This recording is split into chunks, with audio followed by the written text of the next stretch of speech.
Now, dealing with Slenderman is an issue that several people have been trying to figure out. This is due to just the fact that no one is sure what to do around him. Most people just run, which isn't necessarily the worst option, but may not be that effective. However, in my research, I have found a couple things that are very helpful. The first one comes from a writer named M, off a blog that I will actually have posted in the description below this video. It's titled The 3 Rules. The 3 rules are simple, and I quote his writing. 1. Get up high. You could spend a whole day holed inside, hearing sounds outside your window, take a long drive and keep seeing things out of the corner of your eye, run from him half an hour through the woods, and still every time we went up to the water tower, things became like they were before. I think it was my brother who realized that. I think that's why he stuck me in the water tower for a whole night. Something about running down a hallway in blind fear that makes you have epiphanies, and mine was get on the roof. I stayed on the roof for 4 hours, though it seemed shorter. The whole time he never came to get me. I never saw him. It was like he knew he couldn't get me and left. He can't get you when you're up high, but you have to be pretty high. Like I said, 2 stories isn't enough. My roof was, and that only 2 stories or so higher. I don't think it's actually the height. That would be stupid. Slenderman's tall, so the idea he couldn't get you because you were too far to reach is dumb. I think he has more to do with the fact for some reason he can't see you as a person. That's the thing. It's not easy to outrun him, but it is easy to trick him. I think being up high probably has him confused and makes him not read you as human. Humans are shorter than him, so a taller human just doesn't make sense to him. That's the other thing about Slenderman. He's not the most intelligent. 2. Keep moving. You can't stay up high forever. As easy it is to get onto the roof into a tall building, there's not a lot of food and water. Even if there was, you'd probably go crazy from being stuck inside all the time, which happens to a lot of people who are hiding out for Slenderman. You have to get out and walk for whatever reason and change location, because if he can't get you, people can. He does have servants. Number 3. Keep your eyes open. Probably already know this rule since Marble Hornets pretty much single-handedly willed it into existence, but it's important. Keep your eyes open and always be watching, because he can't get you if you look right at him, or if he thinks you're looking at him. By the way, that doesn't mean filming him or yourself at all times helps. People think it does, but it doesn't. It's the same thing as closing your eyes. The only thing that does is waste film.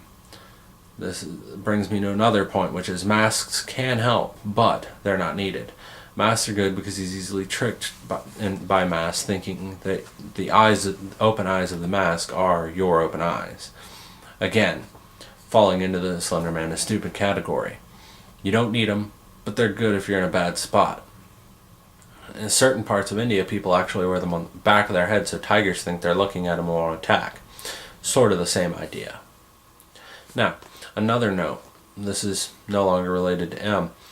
Man-made weapons are useless. I've checked and checked multiple sources, and it's all pretty much been confirmed. For whatever reason, wherever he is from or whatever he is, he's not affected by any weapon that is made here in the physical world. The only weapons that have made any difference are fire extinguishers. The actual blast from this fire extinguisher seems to serve as some kind of temporary deterrent, but in the long run, probably will just piss him off. If other weapons are effective, I have not seen it documented yet. So keep that in mind when you're deciding to pack up to go on the run from him. Make sure to keep that in mind when you're on the run from him. Don't worry about carrying a whole bunch of weapons, because they won't.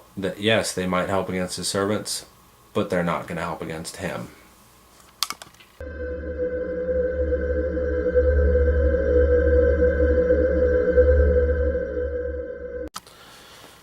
This theory section is actually going to be broken up a couple pieces. First, the operator symbol. Now I know, as you probably expected me to talk about it at some point, The reason I saved it for this far in is simply because of the speculation going on around it.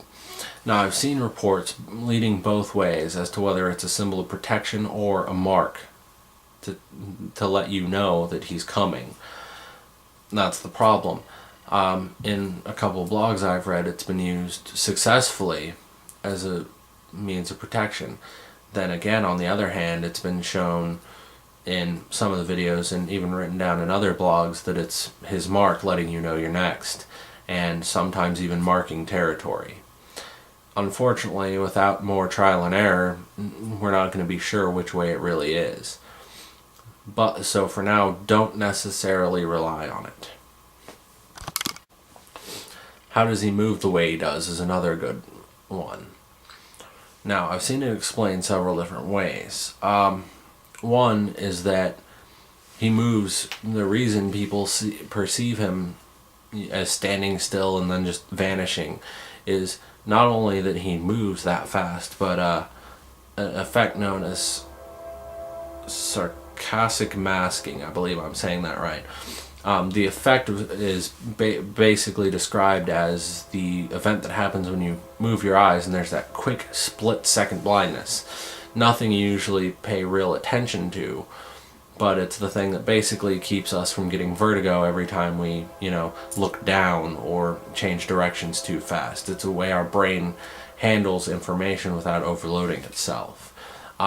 Another theory I've seen is something that I don't know if it's called this elsewhere, but I've dubbed dimension walking. Basically, he travels into a separate dimension, which has been referred to by some as the path of black leaves, and leaves it in a completely different area. And the theory behind this is that in the path of black leaves, everything moves a lot faster, so he can get from place to place a whole lot quicker than he would in our world. Now, of course, the $1,000,000 question: just what is Slenderman? Seen many theories on this. People saying he's perhaps a demon, some type of spiritual entity. There's even one somewhere saying he's some kind of human tree hybrid, or even an alien. Unfortunately, however, without any kind of physical remnant of him, it's going to be really hard for anybody to figure this one out. So it's one of those that's just going to be up in the air until we end up finally finding a way to cut a piece off the bastard and analyze it.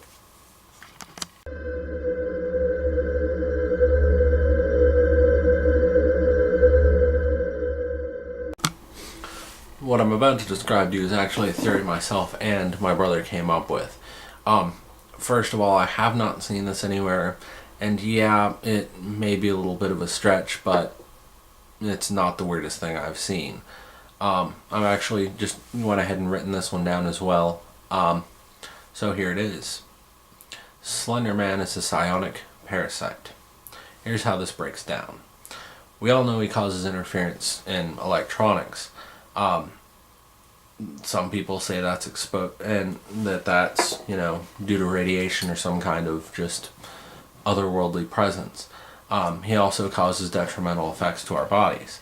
If he was a powerful enough psion, his sonic field would naturally interfere with electronics.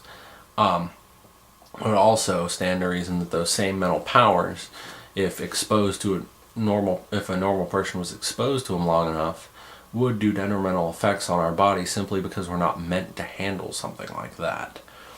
It would also explain the way he's able to take other control of people and debilitate them without so much as a touch. As far as the parasitic aspect, it would explain how some of the followers end up having the ability to use his powers. Is the parasite itself would be able to augment their own bodies in order to manipulate some of his abilities. Now, some people might be wondering, how else does this parasite thing make sense? Simple. Our opinion, at least, that the reason he's spanned throughout all this time, the reason he's seen in so many places, is he reproduces through construction. Basically what happens is he grows these parasites, And by harvesting organs from other beings, other creatures, he not only builds new versions of himself, but also can repair himself in order to stay going as long as he has. Another reason we think this works is just the different levels of abilities that some of the different video evidence has shown. Some amounts of tentacles, and how in one video he's actually seen physically striking somebody to knock them away, and in another he just glances and they go flying. And it could be caused by a difference in age, a difference in psionic prowess. I also think that this could possibly explain why the woods are so important. Maybe the woods is where he keeps these parasites in their younger states before they're able to, truly have the psionic force necessary to go and do what he does. He would be able, while in the woods, to draw off these incubating parasites to build a bigger psionic battery in order to become more dangerous in the woods. And of course, if anyone is going to protect, their future generations, they're going to tend to be a little more aggressive, which is why he could also be more aggressive in the woods and close to wooded areas. And this would just be simply to make more of himself and to keep himself going. Thank you for watching Case 3 Slenderman. I also want to thank you for putting up with my script reading. It's just easier for me to keep my ideas and not stutter as bad as you probably saw with the first video. Until next time, stay safe.